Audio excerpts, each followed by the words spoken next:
ఆయన నిజమైన రక్షకుడు దేవుడై ఉండి ఆయన ప్రపంచానికి సృష్టికర్త అయి ఉండి ఈ లోకంలో ఉన్న మానవులను ఆయన ఎంతగానో ప్రేమించి ఆ యొక్క మానవుల కొరకు ఆయన శిలువలో మరణించారు.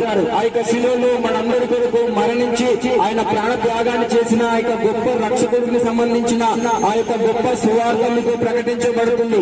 యేసు క్రీస్తు ప్రభు ఆయన ఈ లోకంలో ఒకడే, ఆయన సర్వశక్తిమంతుడైన ఆయన గొప్ప రక్షకుడైన దేవుడై ఉన్నాడు. ఈ లోకంలో ఉన్న మానవుల యొక్క పాపముల కొరకు ఆయన శిలువలో మరణించిన ఆ యొక్క గొప్ప రక్షకుడు ప్రభు అయిన యేసు క్రీస్తు అయి ఉన్నాడు. ఈ లోకంలో ఉన్న మానవులందరూ కూడా నశించిపోతున్న సమయంలో వారిని వెతికి రక్షించడానికి యేసు క్రీస్తు ప్రభు ఈ లోకంలో ఆయన మానవులుగా జన్మించి ఆయన శిలువలో మరణించి ఆయన మూడో రోజు మరలా తిరిగి లేచారు. యేసు క్రీస్తు వంటి దేవుడు ఒక్కరు కూడా లేరు. ఆయన వంటి గొప్పవారు ఈ లోకంలో ఎవరు కూడా లేరు. ఈ లోకంలో ఆయన మానవుల వల్లే అందరిలాగా జన్మించి అందరిలాగా మరణించి ఆయన సమాధిలో ఆయన చరిత్ర ముగిసిపోలేదు. యేసు క్రీస్తు ప్రభు ఆయన ఈ లోకంలో ఆయన రక్షకుడుగా జన్మించాడు. ఈ లోకంలో ఉన్న మానవులు వారి యొక్క పాపకు బంధకాలతో ఉన్నప్పుడు ఆ యొక్క పాప బంధకాల కారణంగా ఆ యొక్క పాపంలో మగ్గిపోతున్న సమయంలో రక్షించడానికి యేసు క్రీస్తు ఈ లోకంలో జన్మించారు. ఈ లోకంలో ఉన్న ప్రతి మానవుడు కూడా పాపంలోనే పుడుతున్నాడు, పాపంలోనే బ్రతుకుతున్నాడు, పాపంలోనే పెరిగి పెద్దవాడు అవుతున్నాడు. చివరికి ఒక రోజు అదే పాపంలో మరణిస్తున్నాడు. మీరు అనుకోవచ్చు కదా, నేను పాపిని కాదు, నాలో పాపము లేదు అని మీరు అనుకోవచ్చు.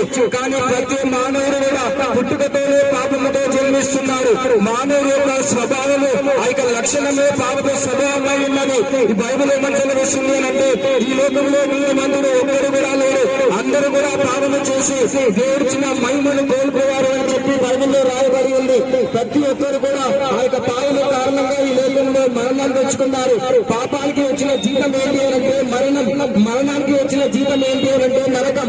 ఆ యొక్క పాపం కారణంగా ఈ లోకంలో మానవునికి వచ్చిన ఆ యొక్క మరణం నుండి, ఆ యొక్క మరణం కారణంగా వచ్చే నరకం నుండి తప్పించడానికి మానవులను ఎంతగానో ప్రేమించిన ప్రభువైన యేసు క్రీస్తు ఆయన ఈ లోకంలో మన శిక్షను తీసుకొని మనకు బదులుగా ఆయన శిలువలో మరణించారు. ఆయన శిలువలో ఆయన రక్తము ద్వారా మానవుల యొక్క పాపమును క్షమించబడతాయి. ఆయన రక్తములు మానవుల యొక్క పాపమును కడిగివేయబడతాయి. ఆ విధంగా ఆయన మన యొక్క శిక్షను ఆయన తీసుకొని మనకు బదులుగా ఆయన శిలువలో మరణించారు. ఈ లోకంలో మన యొక్క చేతులతో మనం చేసిన ఆ యొక్క తప్పుడు పనుల వలన ఆయన చేతులకు మేకలు కొట్టబడ్డాయి. మన కాళ్ళతో మనం నడిచిన తప్పుడు నడక కారణంగా ఆయన కాళ్ళకు మేకలు కొట్టబడ్డాయి. మన శరీరంతో మనం చేసిన తప్పుడు పనుల కారణంగా ఆయన వీధిపైన తోడా కొట్టబడ్డాయి. మన యొక్క తల